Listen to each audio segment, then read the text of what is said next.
어린이 여러분 반갑습니다. 청소년부도 반가워요. 얼떨결에 강대상에 섰습니다. 지난 17일에 전도사님 전화를 받았어요.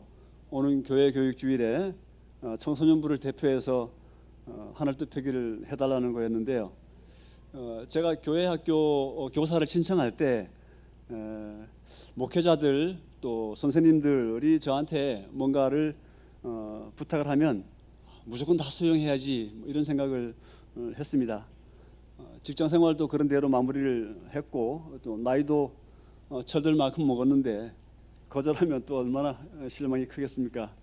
아마 제가 저한테 주문할 때도 본인들이 많이 생각을 했을 겁니다. 근데 제가 그 주제로 잡아야 될 성서 본문을 전달받고는 엄청 마음이 부담이 됐어요. 로마서 12장 1절인데요. 제가 한번 읽어볼게요. 교우님들도 느껴보세요. 부담이 되는지 안 되는지. 형제자매 여러분, 그러므로 나는 하나님의 자비하심을 힘입어 여러분에게 권합니다. 여러분의 몸을 하나님께서 기뻐하실 거룩한 산 제물로 드리십시오. 이것이 여러분이 드릴 합당한 예배입니다. 느낌이 오세요? 조금 더 줄여보겠습니다. 내 몸을 하나님께 산 제물로 드려라. 이것이 합당한 예배다. 부담이 조금 더 커지죠. 그 예배를 잘 드리라고 하는 이런 설교는 목회자들이 해야지 그냥 평범한 집사한테 하라고 하니까 굉장히 뭐가 잘 안 맞는다는 생각이 들었어요. 그래도 이제 예배를 제가 또 몇 번 빼먹기도 한 이런 기억도 있어가지고 죄스럽기도 하고 그랬습니다. 고민하다가 제목을 예배를 위한 바울의 설교, 바울의 권고로 했습니다. 제가 말씀드리기에는 턱없이 자격이 부족하니까 바울의 권위를 좀 빌려오면 괜찮겠다 싶었습니다. 예배에 대해서는 잠시 숨 좀 돌리고 이어가겠습니다. 영상을 봐야 되는데 아직 영상을 안 봤네요.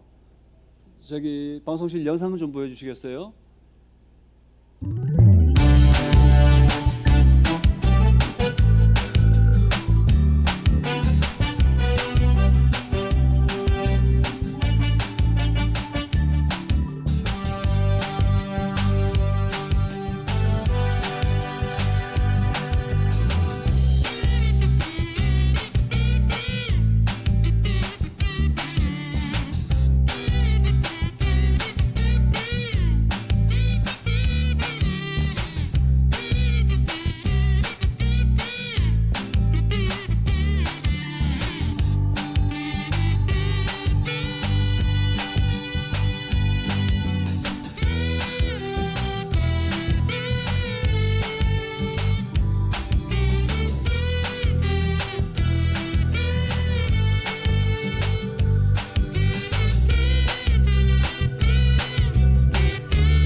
예, 영상에서 보신 것처럼 교회 학교가 7월 말 8월 초에 여름 들살이를 했는데요.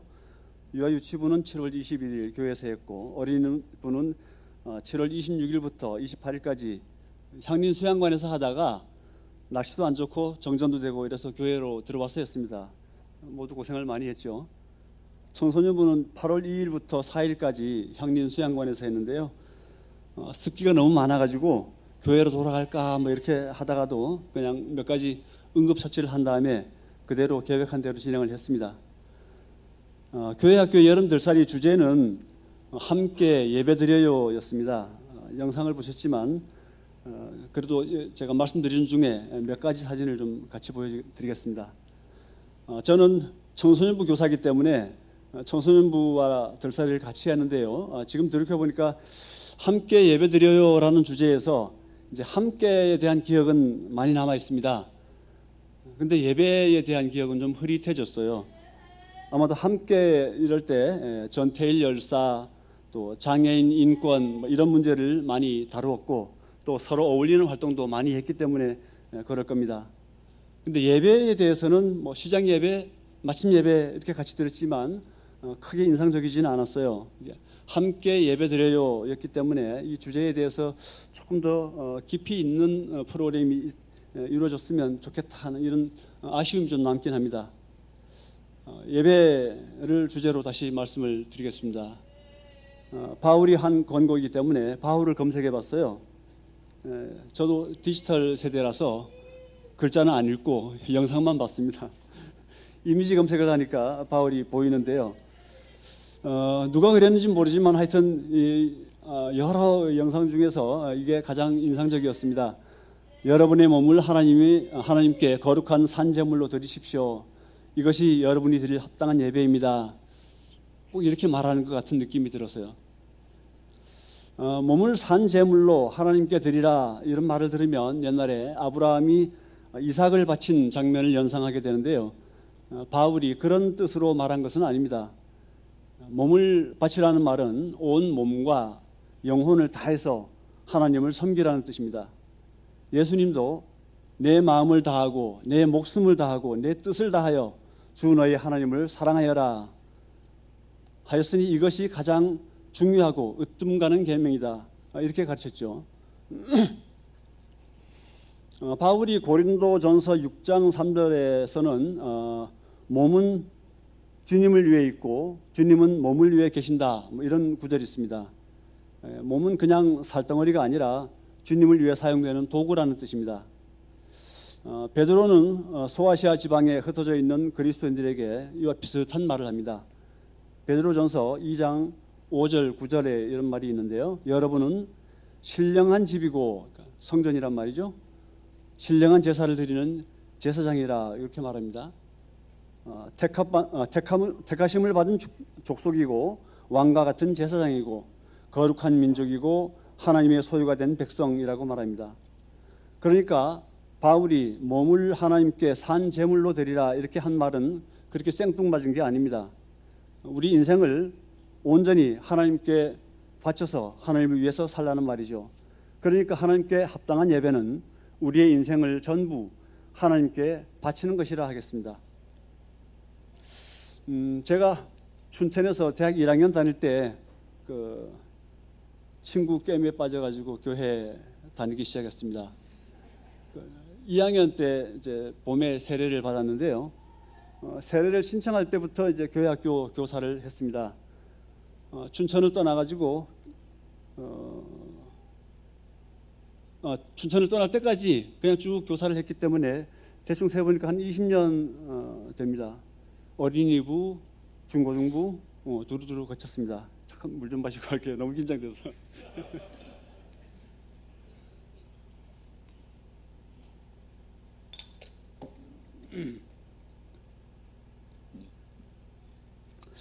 그 다음에 동해에 가서 한 5년 반 살았는데 그때도 교회학교 교사 했고요. 서울에 와서 향림교회 오기 전에 다니던 교회에서도 교사를 했습니다. 향림교회 온 지 한 10년 됐더라고요. 너무 오래돼서 이제 교사 재능이 다 증발해 버리고 없어요. 지난주에 전도사님 따라서 율동을 해봤거든요. 어린이랑 다 같이 이렇게 했는데 교회 율동이 아주 단순하잖아요. 아침에 아까 따라 했던 것처럼 K-팝 스타들처럼 그렇게 요란하지 않은데 그래도 따라하기가 힘들었어요. 해보니까 이제 몸이 막 이 고장난 로봇처럼 느리고 어긋나고 막 그랬습니다. 아이들과 친구처럼 어울리기도 좀 어렵다 하는 느낌도 들었고, 그래서 노인대학에 가야 되나 뭐 이런 생각도 하고 뭐 그럽니다. 제가 2학년 때부터 실로암이라는 이름의 동아리 활동을 했는데 그때 맹학교에 정기적으로 방문을 했어요. 매주 월요일마다 날짜를 쫙 정해가지고 맹학교에 가서 애들과 같이 어울려서 놀고 게임하고 예배도 같이 드리고 그랬습니다. 주말에는 그 맹학생들과 같이 소양강 들판 뭐 이런 데를 같이 산책을 하고, 시내에 뭐 물건 살 게 있다 그러면 같이 가서 물건도 사가지고 오고, 또 어떤 때는 저랑 나이가 비슷한 애들이랑 그 소양강 다리를 건너가면 그 포장마차가 있는데 거기서 닭발, 뭐 소주 이런 거 주문해서 먹고 오기도 했습니다. 그 당시 기숙사 그 사감 선생님이 저랑 나이가 동갑이었는데 다 알면서도 이렇게 눈 감아 주시더라고요. 아주 고마웠습니다. 맹학교에는 또 제 고향, 제가 삼척인데 고향 친구들이 3명이 있더라고요. 전혀 몰랐었는데, 그래서 방학 때 궁금해서 이 친구들 집에 가봤어요. 집 찾는 건 아주 쉬워요. 그냥 애 이름을 대고 맹학교 다닌다 이렇게 하면 누구든지 바로 그 집을 정확하게 가르쳐 줍니다.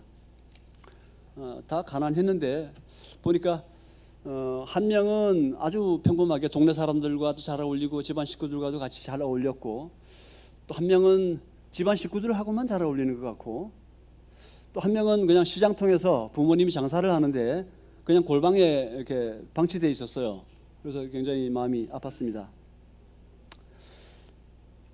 조금 더 있다가 보니까 이제 바로 고향집 옆 동네에 사는 애가 맹학교에 입학해 왔어요. 완전히 이제 전맹이 돼가지고 또 마음이 아팠습니다.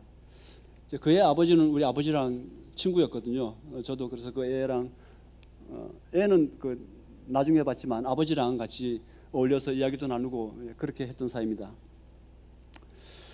춘천에 있을 때 교회에서든지 또는 맹학교에서든지 저는 학생들과 아주 친하게 지냈습니다. 사적인 이야기도 또 아주 많이 나눴고요. 교육부를 맡은 장로님은 우리 모든 교사들을 다 불러놓고 이렇게 말했어요. 교사들은 언제든지 즉석에서 설교를 해야 할 때가 있으니까 설교 하나씩은 항상 마음에 가지고 다녀라. 그래서 이제 설교 구상하느라고 머리가 많이 복잡해지기도 했는데 실제로 설교를 맡은 교사가 아무 예고도 없이 결석을 하는 경우가 나와요. 이제 그러면 대신 설교를 할 때도 있습니다. 다행인 거는 설교 본문을 제 마음대로 고를 수가 있으니까 오늘하고는 좀 다르죠. 근데 특별히 기억에 남는 거는 새로 부임한 전도사님이 그러니까 소외된 자들과 함께 한다 이러면서 이제 학교를 중퇴한 청소년들을 교회에 데리고 왔을 때였습니다. 한신대 출신 같다 하는 생각을 했어요. 전도사님은 이제 애들을 찾으려고 이렇게 수소문하고 다녔는데 작은 시장 골목, 뭐 극장 주변 이런 데 가서 애들을 찾아냈어요. 그래도 몇 주는 허탕쳤고 거의 한 달 정도 걸렸나? 있다 보니까 이제 애들을 데리고 왔더라고요. 한 30명 데리고 왔는데 제가 보니까 이제 첫눈에 그냥 애가 겉멋이 들었고 아주 불량기가 자르르 흐르는 뭐 그런 애들이었습니다. 어떤 애는 이제 염색을 했는데 염색을 하고 무스도 발라가지고 머리를 이렇게 삐죽삐죽하게 성게처럼 이렇게 올려놓은 그런 애도 있었고, 어떤 애는 이제 바지 널찍한 거 입었는데 바닥을 질질 끌면서 이렇게 걸어다니고, 이렇게 뒷모습을 보면 엉덩이에 이렇게 골이 파진 데도 약간 보이고 뭐 이런 정도로 돌아다녔어요. 또 어떤 애는 아주 계속 해서 이제 힐끔힐끔 이제 주변을 살피고 뭐 이런 애도 있었고요. 근데 이런 애들을 이제 주일마다 교회에 데리고 와서 중고등부 학생들과 같이 예배를 드리니까 우리 권사님들이 아주 너무 기가 차고 놀라가지고 가만히 있지 못했어요. 그러니까 쟤들 때문에 우리 애들 망치면 어떡하냐, 쟤들 내보내라, 다신 데리고 오지 마라, 막 이런 식의 말씀들을 하셨는데 저는 또 전도사님의 그 뜻을 존중해서 애들을 잘 지키고 보살피겠다 이렇게 약속을 드렸습니다. 그리고 애들이 달라지는 걸 좀 같이 지켜보자라고 말씀을 드렸어요. 근데 그랬더니 이제 권사님들도 눈에 불을 켜고 저보다 10배나 더 열심히 애들을 지켜보시더라고요. 그렇게 한 두어 달 정도 애들은 교회에 나왔었는데, 그동안 이제 전도사님이 어떻게 지냈냐 하면 애들한테 돈 빌려주고는 돈 뜯기고, 싸움판에 가가지고 애들 뜯어 말리고, 또 소년원에 갇혀있는 애 만나러 가자고 저랑 같이 손 붙잡고 가기도 하고 그랬어요. 그래서 한 애가 소년원에 들어간 다음부터는 이제 같이 다니던 애들도 교회에 안 나오고, 전도사님도 더 이상 애들을 찾으러 나가지를 못했습니다. 중고등학생들은 이제 평소대로 그 상태를 유지했고요. 그러면서 제가 이제 느낀 건, 소외된 자들과 함께 한다는 게 얼마나 어려운 일인가 뼈저리게 느꼈습니다. 이런 맹학교는 이제 봉사활동으로 시작했지만 대학을 졸업한 다음에는 제 신분이 교사로 바뀌었습니다. 국립사대라서 이제 의무 발령을 받아야 되는데 국립학교 발령 포기원을 냈어요. 그 전에 4학년 때 어떻게 할까 고민을 이제 어떤 걸 했냐면, 이제 교사로 근무하면서도 대학원 공부할 뭐 이런 데가 없을까 고민하다가 이제 맹학교 교감 선생님과 진로 상담을 좀 했죠. 했더니 이제 교감 선생님께서는 이제 맹학교에 와서 그렇게 해라, 적극적으로 환영한다, 꼭 와라. 그래서 이제 맹학교 교사가 됐습니다. 한 8년간 있었어요. 집이 맹학교 근처에 있다가 멀리 이사 가기도 했지만, 하여튼 근처에 있는 동안에는 이제 학생들이 많이 놀러 와서 어울렸고요. 제가 애를 낳은다면 애도 운동장에 데리고 와서 같이 놀기도 하고 뭐 그렇습니다. 전부터 이제 저를 이제 형, 뭐 오빠 이렇게 부르는 애들은 이제 제가 선생님이 되니까 그냥 말을 못하고 그냥 계속 얼버무리고 그랬어요. 제가 애들 불러도 전에는 응, 뭐 왜 그래, 뭐 이렇게 했는데 대답을 안 해요. 우물쭈물쭈물 하다가 겨우 예 하고 자기는 막 웃고 막 이제 그랬는데요. 그러니까 신입생들 그리고 아주 어린 애들만 저를 선생님이라 불렀고, 좀 큰 애들은 뭐 그냥 이름 안 부르고 그냥 대충 넘어갔습니다. 근데 그때 이제 저를 뭐 오빠, 형 뭐 이렇게 부르던 애들은 지금도 좀 만나거든요. 나이가 한 60대였어요. 대체로. 열왕기상 8장을 잠시 보겠습니다. 솔로몬이 기도하는 내용인데요. 솔로몬의 이미지도 좀 보고 갔으면 좋겠습니다. 솔로몬은 왕이었고 세상에서 가장 지혜로운 사람이었고 가장 부유한 사람이었습니다. 후궁과 첩도 엄청나게 많았고요. 솔로몬이 성전을 지은 다음에 야훼의 언약궤를 성전에 모셔왔습니다. 솔로몬은 엄청나게 많은 제물로 제사를 드렸고 이스라엘 온 회중을 위해서 복을 빌었습니다. 솔로몬이 기도한 내용을 좀 간추려 보겠습니다. 주님은 온 마음을 다해 주님의 뜻을 따라 사는 종들에게 은혜를 베푸시는 분입니다. 주님은 내 아버지 다윗 임금에게 약속하신 것을 지켰습니다. 그 약속을 저에게도 지켜주십시오. 저와 이스라엘이 이 성전을 바라보면서 기도할 때 들어주십시오. 이방인도 이곳에 와서 성전을 바라보면서 기도하거든 들어주십시오. 처음에 읽을 때는 그냥 이렇게 기도했구나 싶었는데 오늘 말씀 준비하면서 3번, 4번 반복해서 읽었거든요. 읽다가 보니까 점점 기분이 좀 어색해졌어요. 하나님께 약속을 지키십시오 뭐 이렇게 하는 것 같고, 제가 지은 성전입니다 뭐 이러는 것 같고, 이런 느낌이 들어서 안병무 선생님은 그럼 이 부분을 어떻게 해석했을까 싶어가지고 좀 책자를 뒤져봤습니다. 안병무 선생님 말씀을 좀 전해드릴게요. 다윗 왕조가 들어서면서부터 신에 대한 표상이 달라졌다. 다윗이 법궤를 찾아서 예루살렘에다가 안치를 하고 그 아들 솔로몬이 신전을 세우면서 예루살렘이 성역화되고 다윗 왕조의 이데올로기화되었다. 안병무 선생님 말씀을 조금 더 이어가면, 세계의 창조자 역사의 주제자였는데 그 신이 한 왕조의 수호신이 되고 한 도시, 더 좁게는 성전에 감금된 신이 되었다. 이로부터 신의 표상이 달라졌다. 그 신은 성전 밖에서는 만날 수 없다. 그래서 세계에 흩어져 있는 이스라엘 사람들이 하느님을 만나기 위해서 예루살렘으로 가야 했다. 그 때문에 순례라는 풍습도 생겼다. 예루살렘에 와서도 신을 배할하려면 제물을 바쳐야 되는데 이건 사제계층이 다 정해놓은 그런 제의적 의무를 다하기 위한 것이다. 그래서 신을 만나는 일에는 지역적으로 제한되고 경제적인 조건이 붙고 의식의 대상이 되었다. 사제들은 권력의 시녀가 되었고 정결법에 따라서 땀 흘려서 일하면서 몸에 땀이 저런 이런 노동자, 병자 이런 사람들은 부정한 자가 되었다. 이렇게 해서 해방의 신이 구속하는 신이 되어버렸고 세계의 편만한 신이 성전의 신이 되었고 사랑의 신이 정죄의 신이 되었다. 안병훈 선생님 얘기를 조금 더 이어가겠습니다. 말씀이 선포되고 성례전이 행해지는 자리, 다시 말해서 그리스도의 이름을 부르는 자리에만 그리스도가 현존하는가? 결코 그렇지 않다. 그리스도의 이름도 모르고 예수의 이름도 모르는 곳이라고 해도 고난당하는 민중의 현장에는 그리스도가 현존한다. 그러니까 형식적인 예배, 즉 성례전이라든지 설교라든지 하는 데서 하나님을 만난다기보다는 민중의 해방을 위한 꿈틀그림 속에서 하나님을 만날 수 있다. 안병훈 선생님 말씀을 결론 지으면 이렇습니다. 설교 자체, 성례전 자체는 의미가 없다.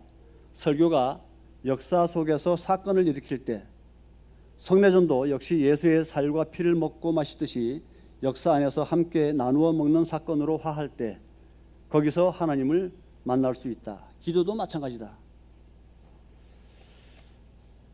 요한복음 6장 56절은 이렇습니다. 내 살을 먹고 내 피를 마시는 사람은 내 안에 있고 나도 그 사람 안에 있다. 조금 더 뒤에 가면 요한복음 14장 20절에는 또 이렇습니다. 그날에 너희는 내가 아버지 안에 있고 너희가 내 안에 있으며 또 내가 너희 안에 있음을 알게 될 것이다. 요한이 전하는 예수님의 말씀은 예수님과 하나님과 예수와 우리가 서로 안에 있어서 내재한다 이런 뜻입니다. 요한복음 9장은 예수는 포도나무요 우리는 가지다 이렇게 말하죠. 그래서 사람이 예수 안에 머물고 예수가 그 사람 안에 머물러 있으면 많은 열매를 맺는다고 합니다. 이제 마무리를 하겠습니다. 예배를 위해 사도 바울이 권하는 말은 우리의 몸과 마음을 온전히 하나님께 바치라는 것입니다. 우리의 삶이 전적으로 하나님 안에서 영위될 수 있다면 얼마나 큰 복이 되겠습니까? 또 우리가 예수 안에 있고 예수가 우리 안에 있다는 말씀은 얼마나 큰 힘이 됩니까? 우리와 예수가 하나가 되어서 드리는 예배는 부담이 아니라 복입니다. 모두 예수님이 주신 큰 복을 누리며 사시기를 바랍니다. 잠시 침묵하겠습니다.